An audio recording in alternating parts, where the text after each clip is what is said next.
दोस्तों, मेरा नाम शुभम है।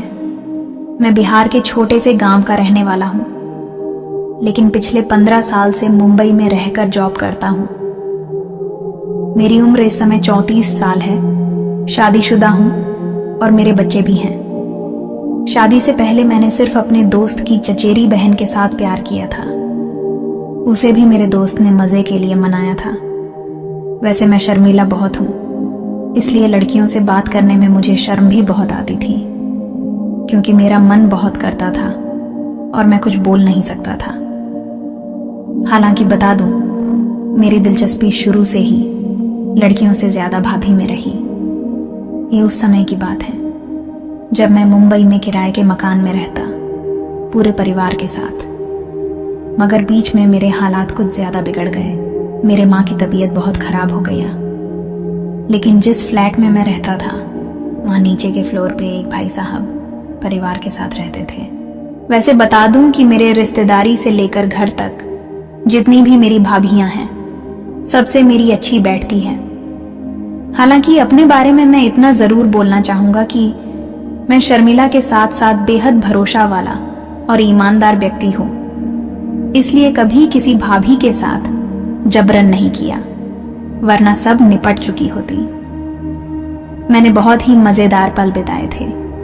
तो जैसा बताया कि नीचे वाले भाई साहब जो भाभी और अपनी 2 बेटियों के साथ रहती, उनसे कभी कभार हाय हेलो हो जाती। फिर जब मुझे वहां रहते 6 महीने से ज्यादा होने लगा, तो धीरे धीरे हाय हेलो से आगे बढ़कर हंसी मजाक होने लगा था। एक दिन मैंने उस भाभी से मजाक में ही बोल दिया, बेदर्द जमाना क्या जाने जब दिल की जुदाई होती है। तो भाभी हंस पड़ी। अब कभी कभार भाभी को फ्लर्ट करता तो भाभी भागने लगती थी। एक दिन मैं काम पे नहीं गया था। भाभी की दोनों बेटियां स्कूल गई थीं, भाई साहब भी काम पर चले गए थे। वो बोली, फिर क्या मूड है? तो मुझे लगा आज भाभी को नहीं बोला तो कभी नहीं बोल पाऊंगा, तो मैंने मजाक में ही बोल दिया था। वो बोली, फालतू बात मत करो।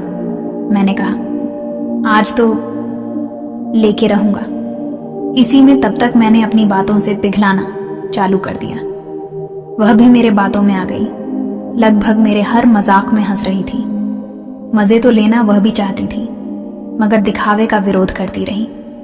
आपको मैं बता दूं, जिस मकान में मैं रहता था, जो पूरा फ्लैट मेरे फूफा का था और भाभी किराएदार थी, लेकिन मेरे फूफा बुआ वहां नहीं रहते थे। भाभी बोली, छोड़ो, नहीं तो तुम्हारे फूफा को बता दूंगी। लेकिन मैं अपने काम पे लगा रहा और इतना जानता था, भाभी मुझे डराने के लिए ऐसा बोल रही। और तब तक मैं भाभी को लेकर उनके घर के अंदर आ गया था।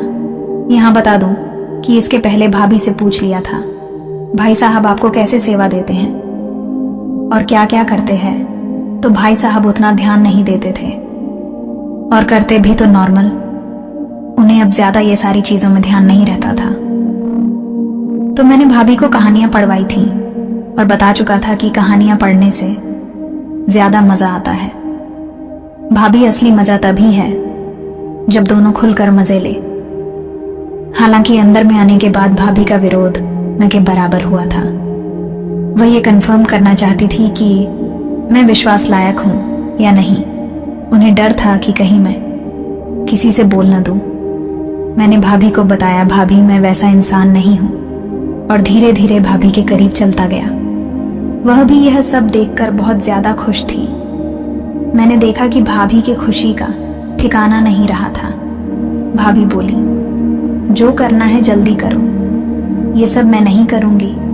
मैंने कहा, ज्यादा बोले तो वह गुस्सा हो जाएगी, इसलिए फिर मैं भी ज्यादा परेशान ना करते हुए उनके अनुसार ही उनको सेवा देता रहा।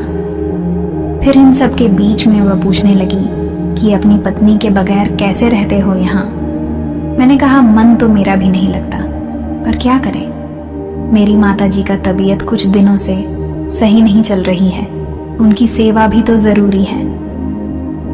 तो बातों में वह पूछने लगी कि क्या उनकी सेवा और तुम्हारी सेवा जरूरी नहीं क्या? मैंने कहा, मेरी सेवा के लिए तुम हो ना भाभी, तुम भी तो उसके जैसी ही हो, बल्कि उसका मन रखने के लिए। मैं थोड़ा और तारीफ कर दिया तो वह और खुश हो गई। मैंने कहा, तुम तो मेरी पत्नी से भी ज्यादा खूबसूरत हो।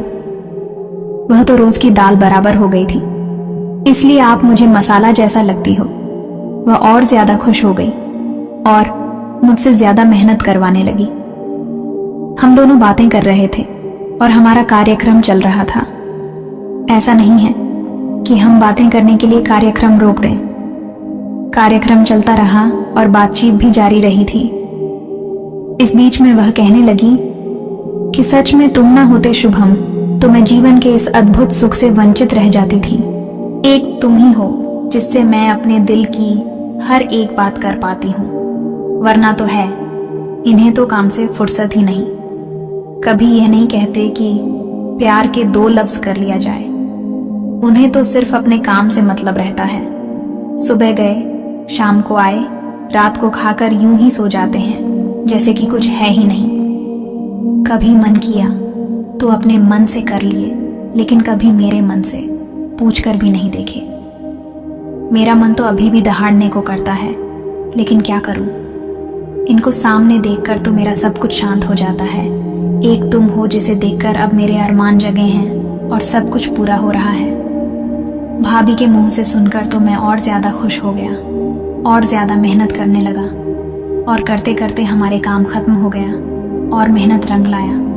लगभग 3 घंटे में हमारा पूरा कार्यक्रम खत्म हो गया। इसके बाद मैं घर में आकर बहुत हल्का हल्का सा महसूस कर रहा था कि कितने महीना से बहुत भारी भारी सा लग रहा था। आज सब कुछ हल्का हो गया था। सच में भाभी ना होती तो इतना अद्भुत दिन देखने को नहीं मिलता था, वरना मैं तो शर्मा शर्मा कर रह जाता हूँ। सच में अब उनकी वजह से मैं भी बहुत खुश हूँ। काम से जब मेरा मन नहीं करेगा तब मैं जाकर मेहनत कर सकता हूँ।